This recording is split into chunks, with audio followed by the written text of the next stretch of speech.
British আইনজীবী Cyril রেডক্লিফের কম্পাসটা যদি পূর্ব দিকে কিছুটা ঘুরে যেত তাহলে মুস্তাফিজুর রহমান ভারতের হয়ে খেলতে পারতেন, যাকে নিয়ে এখন ক্রিকেট দুনিয়ায় তোলপাড়। কিন্তু মুচকি হাসিতে ফোনে গান বাজিয়ে তুড়ি মেরে উড়িয়ে দিচ্ছেন সব চাপ। সেই মুস্তাফিজকে নিয়ে এই বক্তব্য ভারতের এক গণমাধ্যমের। এক মুস্তাফিজে তোলপাড় হয়ে পড়েছে গোটা ভারত। তারাই এখন খুঁটিয়ে খুঁটিয়ে বের করছে ফিজের আদ্যপান্ত, হিসেব নিকেশ কষছে। দেশভাগের সময় একটু অঙ্কটা অন্যরকম হলেই কিভাবে আইপিএলে পাওয়া যেত মুস্তাফিজকে। শুধু কি আইপিএল, ইন্ডিয়ান এক্সপ্রেস হিসেব কষছে কিভাবে কি হলে মুস্তাফিজ খেলতে পারতেন ভারতের হয়ে।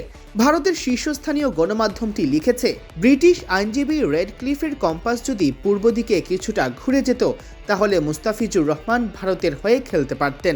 আগামী গ্রীষ্মে আইপিএল থেকে ছিটকে পড়ার মতো রাজনৈতিক ঝড়ের মুখে পড়তে হতো না তাকে। তিনি বাংলাদেশের দক্ষিণ পশ্চিমে অবস্থিত সাতক্ষীরা জেলার তেঁতুলিয়ার ছেলে, যে জায়গাটি পশ্চিমবঙ্গের উত্তর 24 পরগনা এবং বাংলাদেশের খুলনা জেলার মধ্যে অবস্থিত একটি বাঁকা অংশ। ছোট্ট এক গ্রাম থেকে মুস্তাফিজ কিভাবে হয়ে উঠলেন ক্রিকেট দুনিয়ার অন্যতম আলোড়িত তারকা, সে বিষয়ে দৃষ্টিপাত করা হয়েছে ইন্ডিয়ান এক্সপ্রেসের প্রতিবেদনে। অন্যান্য গণমাধ্যম তো আরও সরেস। মুস্তাফিজের বিপিএল এর চমকপ্রদ পারফরমেন্স থেকে শুরু করে টিম বাসে বসে শোনা গান, সবই এখন তাদের আলোচনা আর চর্চার কেন্দ্রে।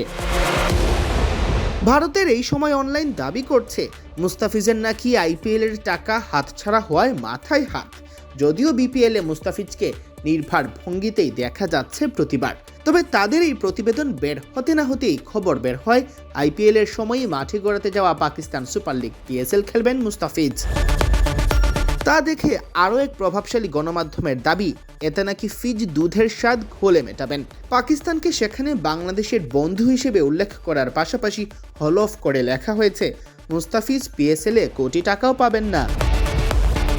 সামনে টি-20 বিশ্বকাপ, তবে গোটা ভারতের ক্রিকেট অঙ্গন এখন ব্যস্ত মুস্তাফিজ ইস্যু নিয়ে।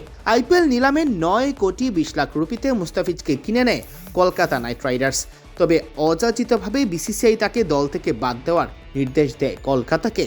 এরপর শাহরুখ খানের দল বাংলাদেশি পেসারের সব ছবি ভিডিও সরিয়ে ফেলে।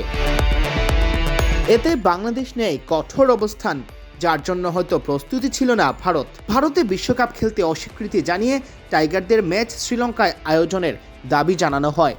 বিসিসিআই তখন দাবি করে মুস্তাফিজকে বাদ দেওয়ার ব্যাপারে তাদের মধ্যে কোনো আলোচনাই হয়নি, মানতে হয়েছে সরকারের সিদ্ধান্ত। ভারতের ভাবমূর্তি ক্ষুণ্ণ হওয়ার পাশাপাশি বাংলাদেশের যৌক্তিক অবস্থান মেনে নিয়ে আইসিসিও হাঁটছে ভেন্যু বদলের পথে। যদিও ভারত রাষ্ট্রপ্রধান পর্যায়ে নিরাপত্তা দেওয়ার আশ্বাস দিয়ে মুস্তাফিজদের মন গোলানোর আপ্রাণ চেষ্টা চালাচ্ছে। অন্যদিকে ভারতের গণমাধ্যমে এখন যেন আলোচনার বিষয় একটাই, মুস্তাফিজুর রহমান। সিয়াম চৌধুরী, বিডি ক্রিক টাইম।